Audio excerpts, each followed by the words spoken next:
Now that fifth graders have a couple of years of multiplication behind them, they can begin to understand it on a deeper level. This year, they'll learn to explain the difference between multiplying a number by a fraction and multiplying it by a whole number.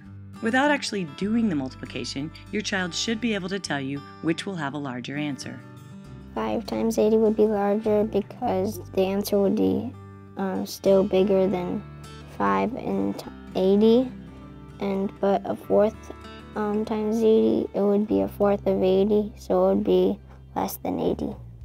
By the end of the year, fifth graders know that multiplying a whole number by a fraction less than 1 will always give you an answer that is smaller than the original whole number, and that multiplying 2 whole numbers will always give you an answer bigger than both of the starting numbers.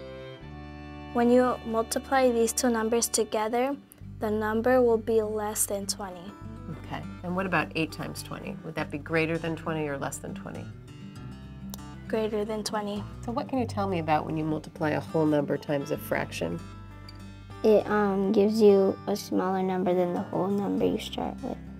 So how do you know your child's on track? By summertime, fifth graders can explain that multiplying a whole number by a fraction less than 1 always has an answer smaller than the original whole number, and that multiplying 2 whole numbers always has an answer bigger than both of the starting numbers.